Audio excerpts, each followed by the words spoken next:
Hello, everybody. We got a heck of a show lined up for you today. We're about to go live on 90.1 FM. We appreciate everybody for the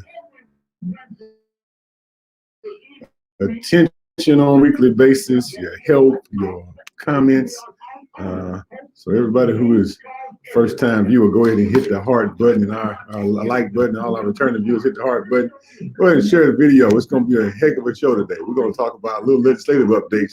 But I know what y'all really want to talk about. Y'all want to talk about that topic from last week. We talked about manhood. So I'm going to give some brief updates, real quick, of some things that we are working on the policy side at the city level and the state level. And then we're going to move forward with finishing up the conversation we had last week. Yep, so get sit up here.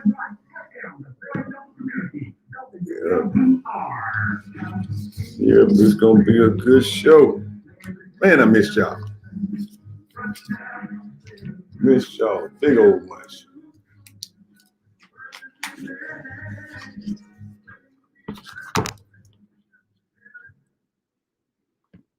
Good evening, everyone. Welcome to Revive Mississippi. I'm your host, DeKeither Stamps.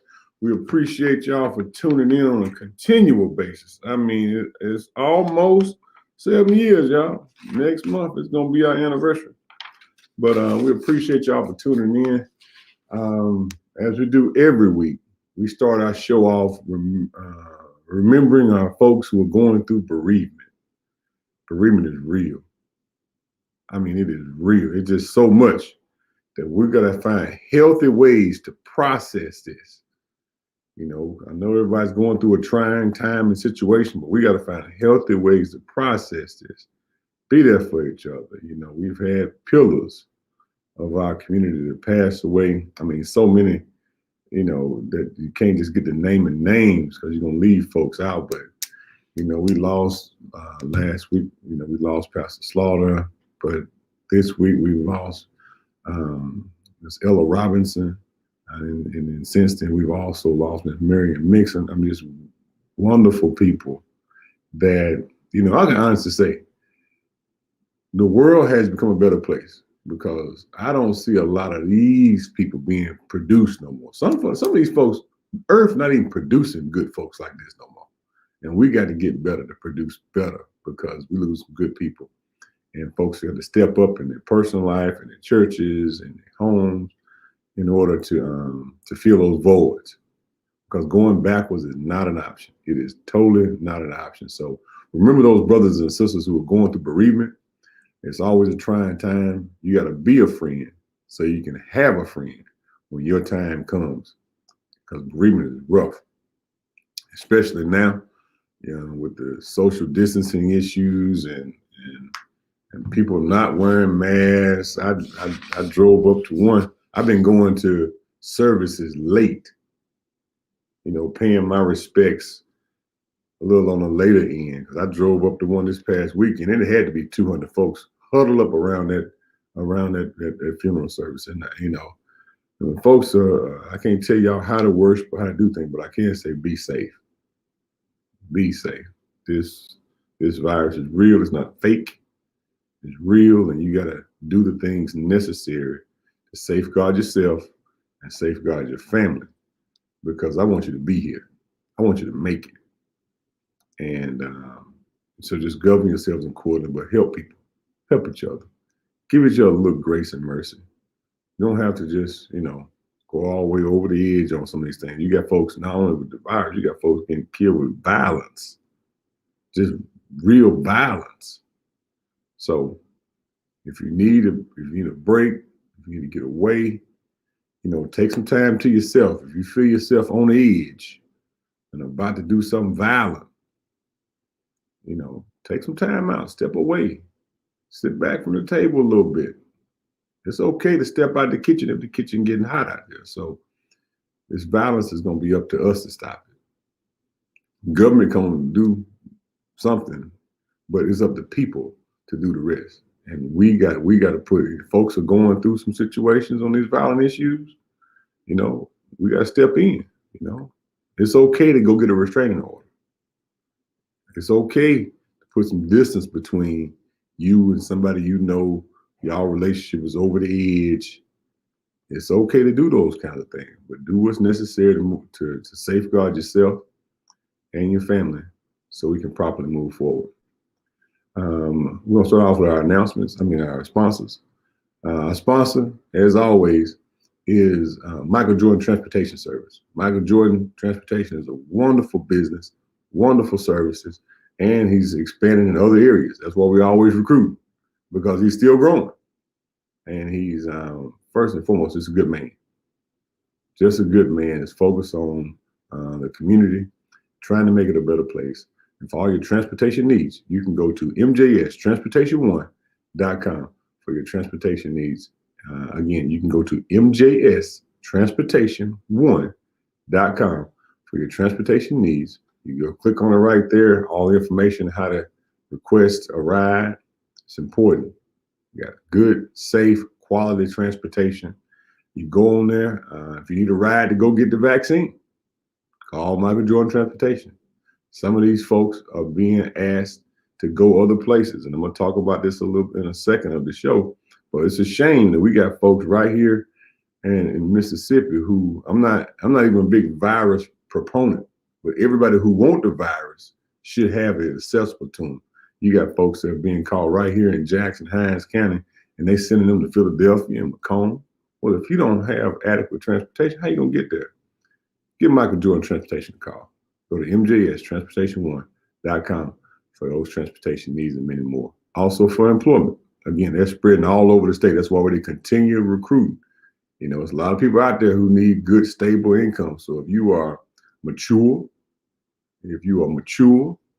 and you want to help with people who need transportation, he focuses on all transportation, but he specifically focuses on our senior citizens and folks with developmental challenges and things like that. If you want to participate and help in that endeavor, you can also go to mjstransportation1.com for your transportation needs. And that's Michael Jordan Transportation. So I'm going to give you a little update on where we are, some things that went on in the city. We had a council meeting this week, and we've been in session all week at the legislature too. So we'll go over a few highlights from the council meeting. First on the announcements on that end, municipal elections are coming up. The qualifying deadline for all municipal offices is Friday at 5 p.m. Have your application in if you're running Republican, Democrat, or Independent. And if you're running as independent, you got to get your appropriate signatures. So start that process early so that your signatures can be certified and that you got the number of signatures before the deadline. So make sure you're doing and governing yourselves accordingly. The municipal elections, the primary is April the 6th. That's a big day. So Friday evening at 5 p.m., we're going to know who's all in these different things. I will say this. There are a lot of good folks in there, but make sure that, folks who listen to this show, y'all know we've been talking for years that, you know what the truth is, you know what the truth is not. So it's time to call folks to the carpet for laying out untruths or half-truths and bent truths. So let's make sure we're doing the appropriate things that's necessary. Oh, just got a message. We're also going to talk about, when we talk about manhood, we're going to talk a little bit about domestic violence as well, some things that you can do in those situations. But back to the election piece. Let's just make sure that we make good decisions going forward because it's critical. It's critical for us to people ask me about endorsing them and support them and all that kind of stuff. Well, what I do, I support effort. I support focus and discipline. So I look at people out there. Go launch a campaign, because if you can't run a campaign, you can't serve effectively. So this is how we're gonna vet you, take a look at you, and those kinds of things. So I make sure folks work, because if you work to get somewhere, when you get there, you're gonna end up doing work. Most of the folks I know who got elected because of something, folks who work. Not just folks who parade around, folks who work, knowledgeable of the issues, is critical. The folks are knowledgeable of the issues, and they have a true understanding of our situation.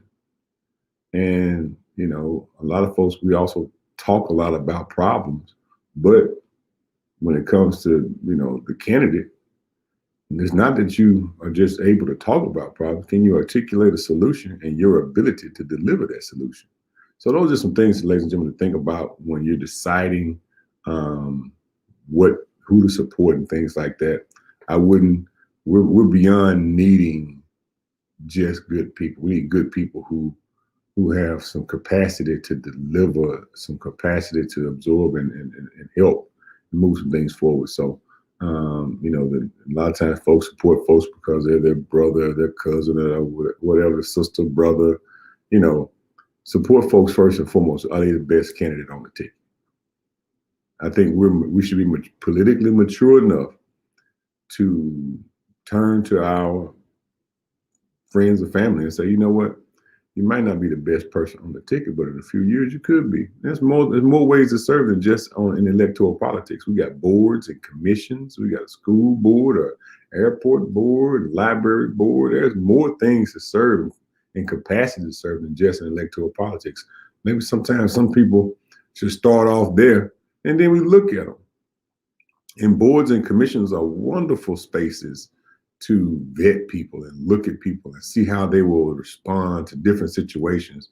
And then from their service in those areas, then you can kind of see, are they worth our time? So I encourage folks to always ask for not just electoral votes, but electoral politics, but also there's other ways to serve. You know, there's other ways to serve, and those boards and commissions are important. There's always a stretch trying to find good people to serve in those capacities. So I encourage folks to participate in those as well at the city level, the county level, the state level, federal level. Every level of government appoints people to boards and commissions.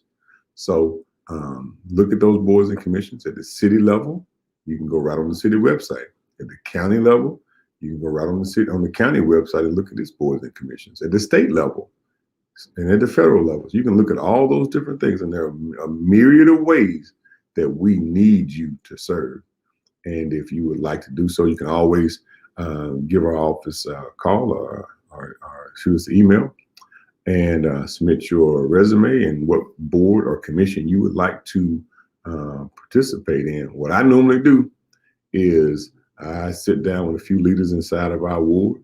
If it's the city board, I sit down with leaders across the county to look at things for our county and state level positions. So send us your resume, and we can look at some boards and commissions of what we can serve, because we critically need people to serve in a myriad of different things in these boards and commissions. Also, give blood. If it is, you can give blood every 2 months. They're in a critical shortage with folks that are with many different illnesses right now. You can go down to Mississippi Blood Services. You can look them up on the internet and go up to the office and donate blood. Check out many of the mobile blood donations that they have.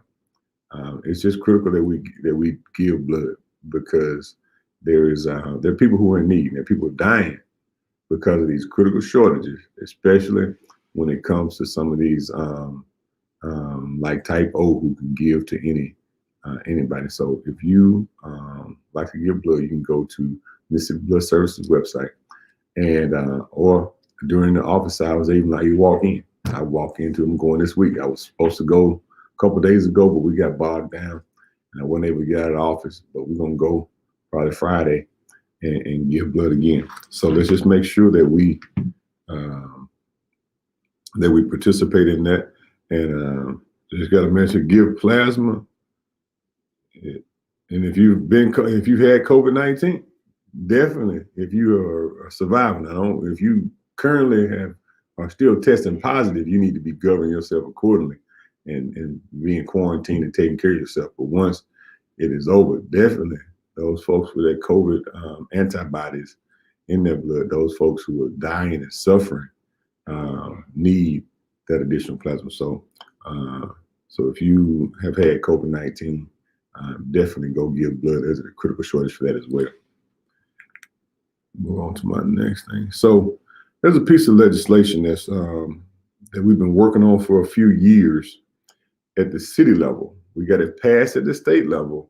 It's called the Neighborhood Improvement District. And what it does is allows neighborhood associations to assess themselves an additional tax. Everybody knows that most of our neighborhoods only have a small number of people who participate in the association and don't have the resources necessary to do some basic things inside their neighborhood, especially when it comes to you have a lot of people who don't participate in their neighborhood association. And we're trying to keep these neighborhoods up, keep them healthy, keep them vibrant. And this law will allow for neighborhood associations to draw on a map their defined neighborhood area, and then allow for the assessment of fees on property taxes so that neighborhood associations can do some things like they do in other areas, like you see in Fondren and Belton and downtown, where they have additional things that is beyond the government, but the community in that area takes a degree of ownership for upkeep. This is all aimed at maintaining and increasing property values, and no one can do that other than better than the people who live there. And so this neighborhood improvement district legislation been passed by the state, and now the city is working on the enabling legislation that makes it happen inside the city. So we got the state to approve it, and now we are going backwards and forwards trying to hammer out how to do it, what the specific rules will be for folks right here in Jackson. And once we pass this in Jackson, that'll probably become somewhat close to the template across the state. What we've seen in the last few years is that when we step out there and do something that hadn't been done before in the city of Jackson, other cities pick up what we do and duplicate it across the state. So while we may be speaking about a piece of Jackson legislation, as soon as we pass it, I'm pretty sure that Byram and Terry and Utica and several other places will be able to take a look at that document and enact similar legislation in their local cities so that the citizens in those areas can do some of the same things to maintain their property values and so forth. So we have to play a keen ear to that. It's going to be very important for us to do that. A lot of communities who want to put, gates up and stuff like that, you got to have a dedicated funding source in those applications to pay for those kinds of things. Some folks want,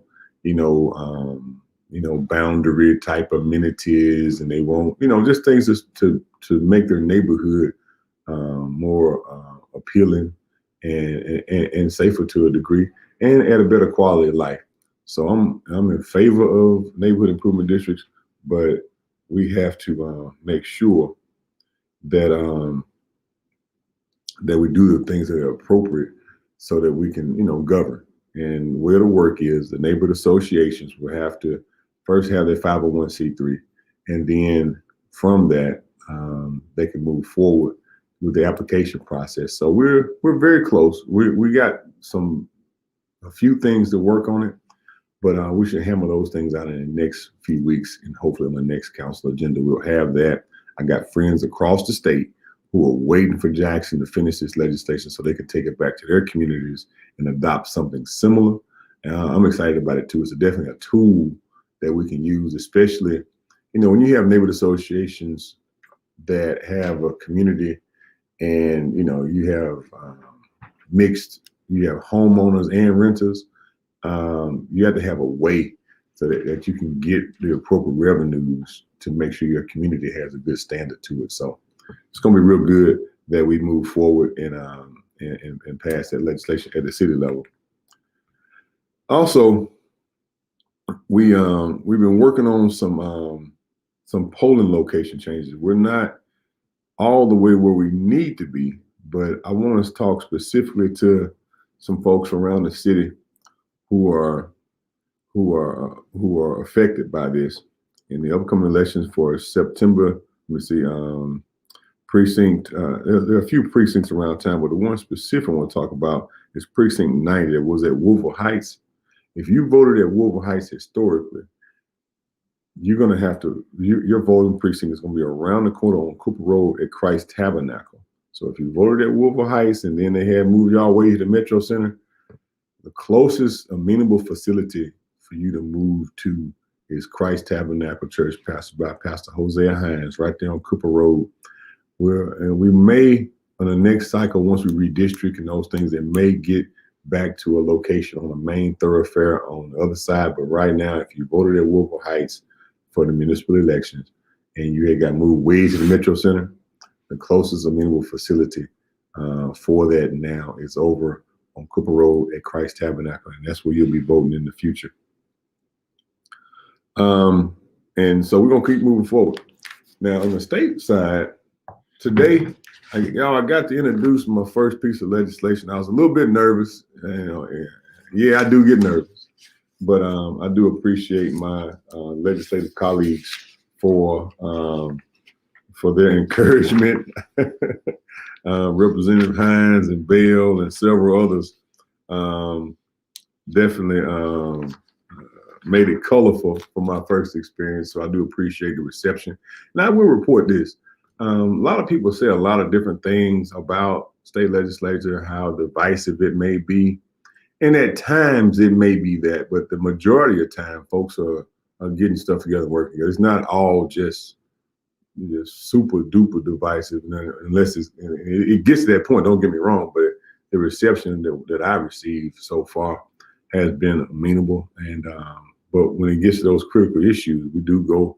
I'm sure it's going to get heated up in the next few weeks as we dig into this. Today was the first day of floor action at the House, so there were some things that were tug of war back and forth, but all in all, folks voted together most of the time. But then there were some things there was some division and things like that, and there will be more as we go through the calendars over the coming weeks. And but I just want to say that thanks to everybody in the House represented for a warm reception, because we always got work to do. I mean, we always got work to do in trying to move this state forward. And one of the bigger things that we passed today, the ones that I introduced, was there are a lot of people out there, and this is in reference to our veterans. There are a lot of people out there who need help. Right now, we have what I consider one of the greatest generations of military veterans in the history of America, because folks have been at war since 2003 and in some kind of war for several years. And when they come home and start to apply for their benefits, we got people out there who take advantage of veterans, and different companies and organizations and people take advantage of veterans and offer them assistance and charge them money for things that the government pays for free, that services are offered. So now what we passed out of the Florida House today was a consumer protection law aimed at veterans. And now if you want to assist veterans in filling out their paperwork and those kinds of things, you have to have a space in your application process that has that veteran to acknowledge that this service is also provided for free. Because I heard horror stories where people are losing huge portions of their pay to people and organizations who are trained in navigating their pay. When folks are losing 25 and more % of their pay because somebody helped them with the application process and things like that. We definitely have to do things that people safeguard. Because if you can go down to the Mississippi State Veterans Affairs Board and you can get that same service done for no charge in the same consultation, but then you can go somewhere else. And we're not saying that people shouldn't help veterans, because it's needed. And if it wasn't needed, it wouldn't be happening. But some of these exorbitant fees and some of those things, at least let people know that this service is provided free, And I understand that folks need help. And so I'm agreeing that folks should offer that help and be compensated for doing so. But at least let the folks know that those services are provided. Also, the county veteran service officers. There are several county veteran service officers who don't have adequate space to help veterans out.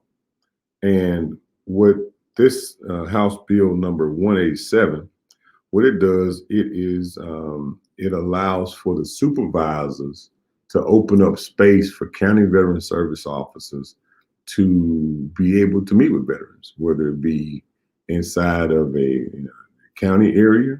You can even, designate some space in a local library or community center. But you got veteran service officers who are meeting with people to discuss these, helping them navigate veteran services.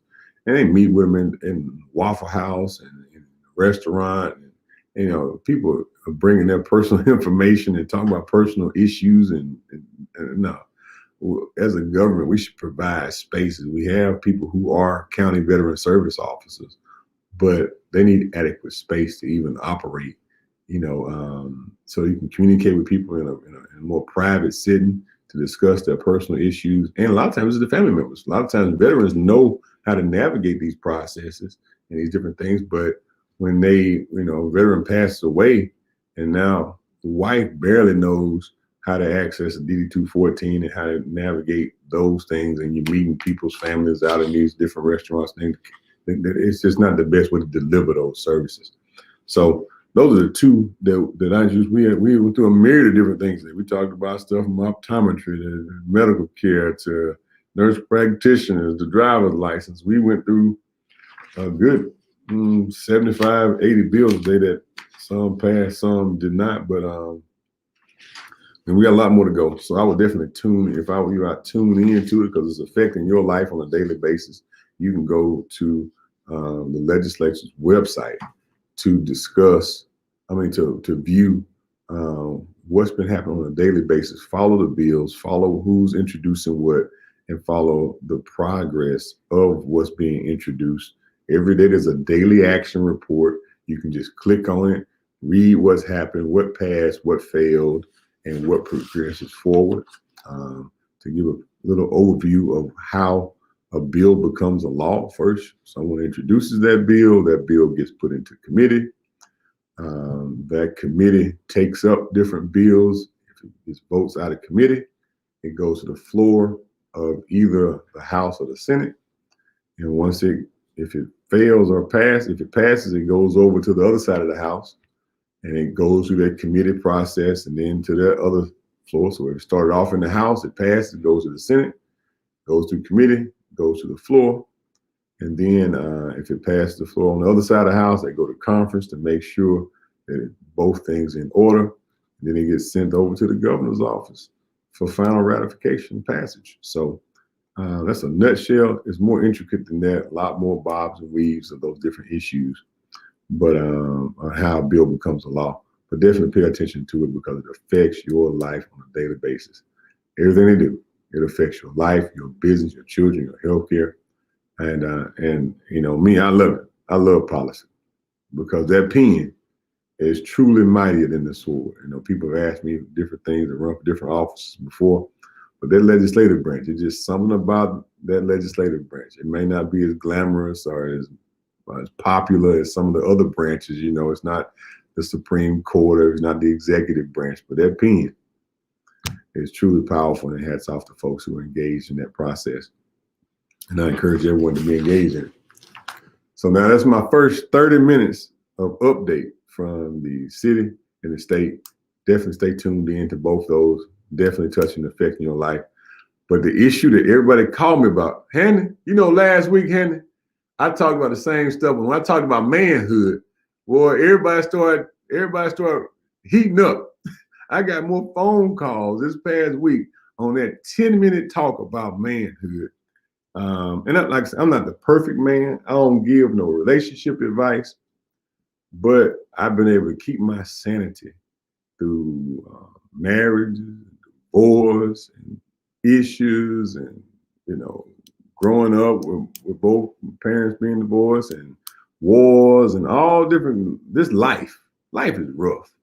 And I'm not discounting the role that anybody plays when it comes to, manhood or life.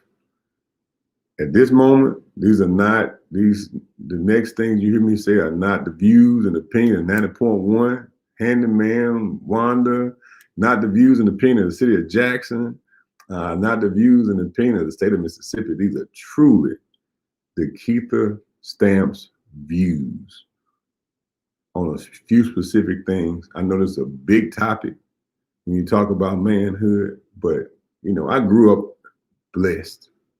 When I say I got an amazing dad, blessed, and I grew up amongst men, so I am truly not the norm. I grew up around a whole bunch of men that were doing man work and respected as men. And so my journey is different than a normal young person growing up. I had an intense amount of time with my dad growing up. Every day after school, all day Saturday, and we Baptists, so we work on Sunday too. So, and I grew up amongst uncles and great uncles, and cousins and great grandfathers, and I didn't even go to daycare. My daycare, Handy, when I left Mixon Elementary School, Handy, guess what my daycare was? Use your stamps. Sit on the front porch, waiting for us to get off the bus. When your great grandfather is your daycare, is your whole daycare. And on my mom's side of the family, my grandfather, John Henry Sturgis, he was a pastor, and he worked as a janitor, and he also owned rental property around town. So I had an inundation of just men in my life. So it has blessed me to have a unique perspective, not the norm, and it may be a little abrasive to some people. So that's why I'm not talking about womanhood, because I know nothing about that. I don't profess to know anything about that. Hats off to any woman who, I don't know anything about that. But I got a little bit of information on the manhood side, and I'm always willing to learn more. What I say may not be the best thing, and we can just talk. If you got a better idea, always come up. But when it comes to relationships and a lot of this stuff is interpersonal relationship we're dealing with. We're dealing with, domestic violence and things like that. Brothers, let me just talk to the brothers. And ladies, y'all can listen. You can call if you want to, but I'm just going to talk to the brothers. A lot of times, brothers, we have to take full and complete responsibility for all of it. Let me explain what I'm saying. We have to take full responsibility. Let me give you a personal example. I don't just go hard against my ex. You know why? Because who made her a mother? I did. Who made her a wife? I did. When you take full responsibility, you take responsibility of that decision. You take responsibility of it all. I don't even get back in the he said, she said, she did this, so I'm gonna do this. No, I made that decision. And brothers, if you out there and you meeting people, no, she didn't get pregnant. You got her pregnant. You hear what I'm saying, brothers? She didn't get pregnant. You got her pregnant. See, a lot of times we talk about this stuff and talk about relationship stuff. Who is the one that decided this stuff? Brothers, we got to take full responsibility of the work product of our penis. Let me say that again. We got to take full responsibility of what our penis does. Because we decided this. These children are here because we decided, not because she got pregnant. No, we decided to impregnate this woman. So a lot of times we push off responsibility when we the decision making this thing. No, women say that they decide. I understand that portion. And it is a mutual decision. But at the end of the day, when it comes to responsibility. Men, you're deciding this. You decided to pursue this woman. You decided to call her 10 times, take her out 50 times, and all this kind of stuff. You decided this process. So you can't go through all that pursuit. You know how we pursue now. We years, right? We pursue. And then when you have sex and then a baby comes around, we said she got pregnant. Now we've been chasing this woman for X number of time, doing all the stuff we do when we chase. And then when we get to the end thing, we said she got pregnant. No. We got her pregnant. We have to start off communicating to our young boys that we have to take full responsibility of all. Hello, caller. Welcome to the show. Hey, how y'all doing? Hey, sister. Hey, DeKeither, this is Priscilla Donahue. How you doing? I'm well. How are you? Listen, now you talking about a man or a boy. I understand. So see, if you got a real man gonna stand behind that woman. He's gonna take care of children. Mm-hmm. But now, like you say, you make the choice. If you get with a deadbeat, you know you're a deadbeat when you get with him. What makes you think he gonna turn into a good man when he get with you? You chose, like you said, most of them a choice. But if you choose a deadbeat, a crackhead, a weed smoker, what you think gonna happen? You think he gonna get out there and take care of your baby? That's why I say if you got a man or a boy, cause a real man is gonna take care of his family and do what he should. And to be honest with you, how many real men are there out there?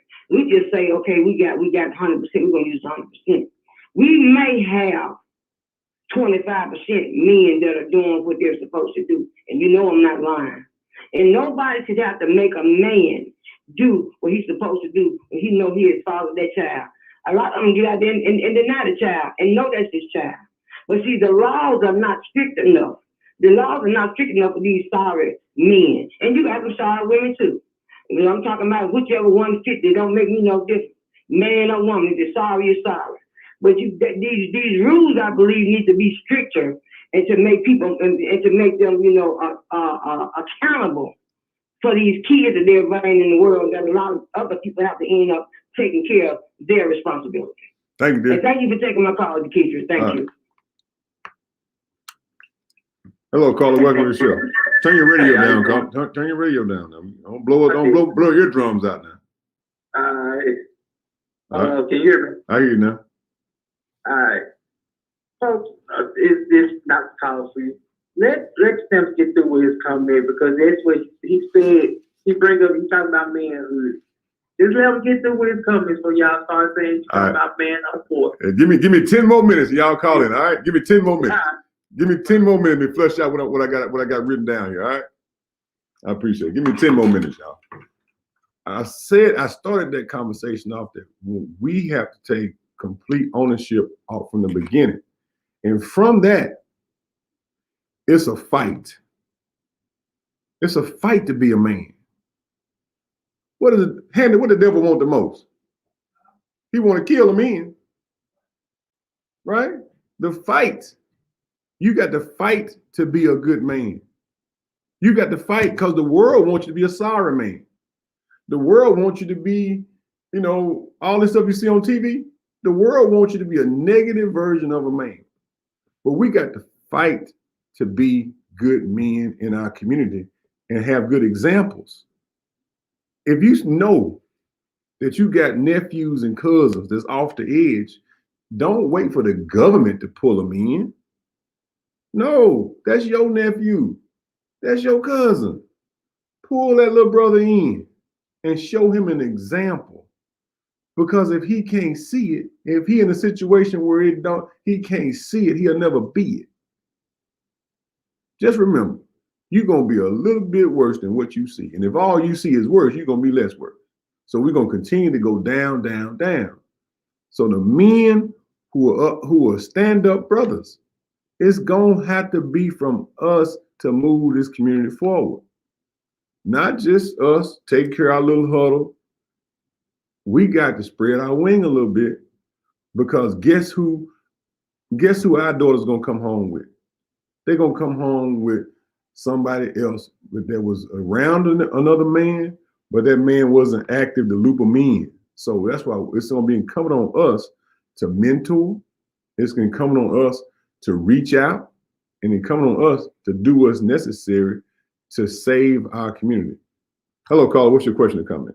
I just had to say amen, amen, amen. You're exactly right. We just can't be concerned with our own nucleus. You're exactly right. If you have that gift and ability and the opportunity, you can do it in kindness and love and help all those you can. Amen. Amen to you. Thank you. Thank you, dear. Now, the next point is, and this is directed to women, don't reject manhood. Your sons and your daughters need to be around it. And if it's foreign to you, that might be a problem. Turn your radio down, caller. Hold on one second. If you've never seen a man in your household and those things, some of that process that men operate in, it may be foreign to you, and sometimes you may reject it. And so then you also rejecting it from your children. And men do it and women do it. But we have to make it so that it's okay to be a man. It's okay to express manhood. Everybody don't have to, a little boy came to me. I was in the bathroom. His mama sitting in there, and he went in there and sat down to pee, Henry.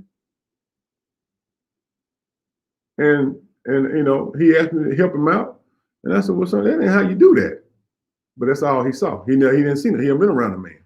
So, hello, caller, welcome to the show. Yeah, I like what you're talking about, sir. And do you think partially it has something to do with income and the wages and the economy of Mississippi, of Jackson, Mississippi? The reason why a lot of fathers are not like they used to be, with inflation, meaning that if you want to be a good father, you got to have a lot of money nowadays or not? I think you do. Let me you hang up. I'm gonna answer that question, okay? I'm just being honest. You got a lot of money to be a good father. There can't be no broke father just because you pick up wood. All right, I'm gonna ask you a question. All right, thanks. All right, folks. So it don't cost no money to be a good father. Black folks were poor, broke, didn't own no property, didn't have no education, 12 children, and produce better people. Prove me wrong. My grandparents born in the 20s. In the 20s, black folks didn't have squat. Now, a few black folks had a little money, few of them had a little money. But in 1927, when my grandmother was born, they didn't have nothing. She had a 7th grade education, but they were producing men, as poor as they were. So yeah, it takes money, it takes resources, but nowadays, it takes effort. And we got to make sure we put forth the appropriate effort so that our children can see is effort. It takes work, and you are constantly under attack because the world wants you to be high, doped out. They want you to be drunk. They want you to be gambling. They want you to do all this other stuff. And they make it not politically correct to even be an alpha male. They want you to be a beta male. I think a lot of places, and I'm not saying folks who are passive are bad, but a lot of places, if you're an aggressive man, and they make it where it's not a mean. Hello, caller, welcome to the show. Sure. Yeah. With you being a state representative, I think you understood what I was saying. So what I'm trying to say is this: in order to produce a better community, the state of Mississippi, which you work for, you represent the state, you guys don't have to bring jobs here. Oh, I got you, brother. Let me answer the question. All right. So yeah, it takes jobs, brother. I appreciate it. I know I ain't got but 10 more minutes left to go on the show. That's why I hung up. But yeah, you're right. We need all that. We need jobs, education. But what we really need is for men to take full responsibility of everything that they produce. Let me tell you what, a man got some basic jobs, provide and protect. Now, let me tell you the difference between a man and a boy. A man produces more than he consumes. A boy consumes more than he produces. Let me say that again. A man produces more than he consumes so that he can provide. A boy consumes more than he produces. And the same thing with women. It's an adult. Being an adult in my life, this is how I teach my children. You know what adult means? That means you living a lifestyle that you provide for. That's what being an adult is. And we have to make being an adult acceptable. That's the goal. Your goal is to be I don't drive back and forth to Alabama picking my children up for no reason. I do it because they are my children. Right? I ain't driving all these miles doing all this stuff. No, they're my responsibility. And what I'm saying, brothers, and I know women do a lot, and they do an amazing job. And I was raised by amazing women, right? But men, we have to make sure we're doing what we're supposed to be doing. Then, and it's a fight to do that. And we're going to talk about domestic violence for a heartbeat. Hold on, caller. Hold on for a second. Let me finish the other comment before y'all start. I want to let y'all call a minute. When it comes to this domestic violence situation, some folks ask me, why have I had multiple relationships? When it get to a point, and I'm just talking about men and this domestic violence stuff.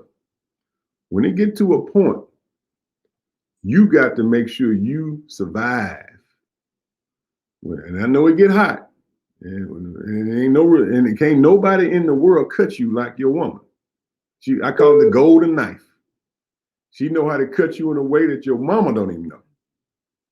But we as men got to be mature enough to step back from the situation. Step back. If you got to separate yourself to make sure you do stuff the right way. Because ain't no winning. Once you get domestic violence charged, first, the public shame. Then secondly, you got your licenses mess up. I don't even think you can get a gun permit with domestic violence. So you're going to mess up a whole lot of your life. So your child they going to be all right if you got to step back. So for me, when I got into a situation like this, I step back, separate myself. You got to take a few licks, right? But you still step back and make sure you're going to be there, because I want you to be around for your children, not locked up in jail. I want you to have full ability to move forward in the future, not lingering with court cases and charges and all these different things. We cannot be emotional men. The number of emotional men are killing our community. We got to be mature men that's able to take a little bit, because the world is after you, right? You got to absorb a little bit and be man enough to not just lash back out. See, domestic violence it's happening in a myriad of different ways. And I ain't saying that women don't hit men first. What I am saying is it ain't no coming back if you're hitting a woman. And it ain't no rebounding from that. In today's society, this ain't 1920 now. In today's society, men, to safeguard yourself, put some distance in place, put some things in place. And I tell men to go to the system and let the system fight it. I don't be fighting on no child support issue. No, we're going to go to the judge. He's going to figure it out, and we're going to have an agreement, and I'm going to do what I'm supposed to do. You do what you're supposed to do. And we turn this relationship from just us to two people focused on their children. Hello, caller. Welcome to the show. Oh, man, you're making some good points. Making it sound like it's easy. It ain't easy. I know it. Yeah, but I know it's not. You're right. Men got to step back when it comes down to that domestic violence. And I think the key to all this is birth control. But I look in a few areas where I see women, they'll date one guy and he got 5 babies, and you know he got 5 kids, and you come up pregnant by him. And he ain't taking care of them 3 kids or 4 kids, he ain't gonna take care of you on these because he ain't a man. He ain't gonna try. And I get tired of people saying, job, just got to blame job. I guarantee you, if you're 18, you go out there and work at McDonald's, Fred, everything like that. Because there's plenty of them jobs out there. You got to work 3 of them. Do it. Take care of your kids, take care of yourself. Thank you. All right, brother. You got another hand? Send it over. Hang up. All right, so men, let me tell you something. I have never had, and I had all kind of jobs. I never, when I wanted to be employed, had a fight to get employed. Let me tell you why. Because I got skills. I know my way around a toolbox. I know my way around carpentry. I know my way around hard work. I know my way around typing, computers, office work. You got to have skills. Skills pay the bills. If you don't have any skills, learn your some. Sign up for some. And spend your young ages garnering skills. And if you can you can step back from your testosterone a little bit and get to about 25 years old with skills and you on the way doing what you want to do, you ain't got to chase no women. They were chasing you. Ain't that right, Henry? If you're about 25, 30 years old, you've been focused on your skills and getting your life together and put a proper foundation for your future, you ain't got to chase no woman. You're going to have mamas and grandmamas chasing you for their daughters and granddaughters. So if we can step back from the chase, but it takes a man to teach a boy that. It takes a man to teach a boy how to tamp down his testosterone and his sex drive in order to focus on some stuff. It takes a man to do that. And I ain't saying a woman can't do it, right? I ain't saying a woman can't do it, but it takes somebody who is doing it. And if you know a brother like that, get your sons around men who are focused on moving communities forward, that are focused on moving themselves forward, because you will be what you see. You will grow to be who you're around. And that's one of the keys that we need. We're producing too many emotional men who just lash out, who just, that's not the traits of men. Our community needs to exude the traits of men. And it's going to take men stepping forward. And I'm not saying women can't do it, and women do an amazing job. My mom, right, my mom's an amazing woman, right? And she's amazing, right?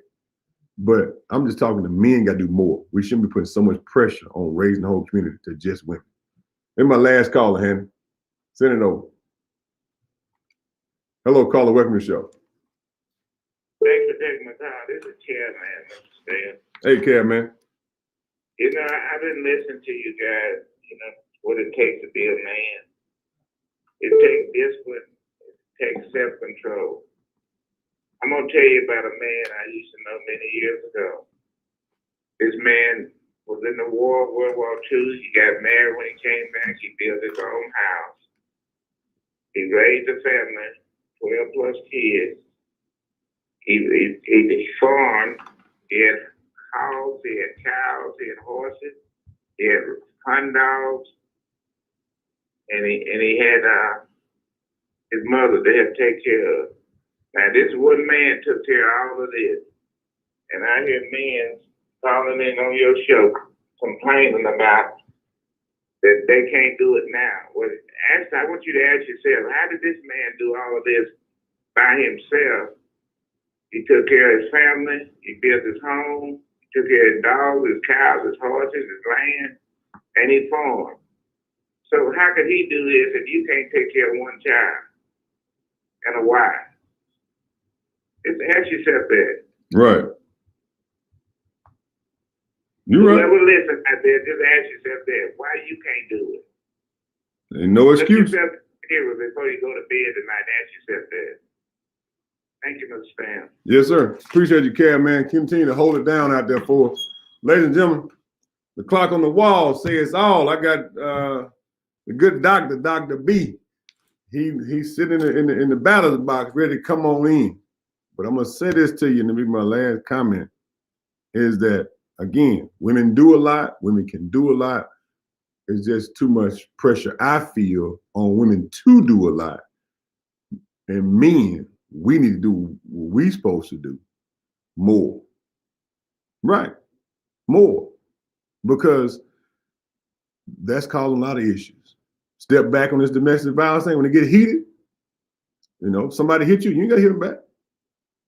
Whereas man to man, or woman to woman, or woman to man. A man, no, step back. I got enough get off me skills for me. I'm going to separate myself from this situation, cool off, and make a decision. Do I want to continue this relationship, whether it be, anybody? So make those decisions handle your business without violence. Use the system. You need a restraining order, get a restraining order, go stay at your mama's house. Heck, call Butterflies by Grace, defined by faith. Look them up on the internet. Ms. Eva Jones, that organization, got wonderful services for folks who are victims of domestic violence, man or woman, because they got men in there and women, right? So if you need those services, call those different organizations so you can separate from that situation. You can make good decisions for your children and your family going forward. As we say always, ladies and gentlemen, first off, don't forget our sponsors, Michael Jordan Transportation Service. All your transportation needs, you can go to mjstransportation1.com. You need a ride to go anywhere and employment. They're expanding all over the state. So go to mjstransportation1.com. Also, remember, never let anybody put you in a position where you don't love your own people. Because when you hate your own people, you're part of the very oppression we're trying to lift yourselves out of. I love you, Jackson. I love you, Mississippi. And remember, I'm only telling you this because I love you. God bless, Godspeed. Handyman, get us out of here.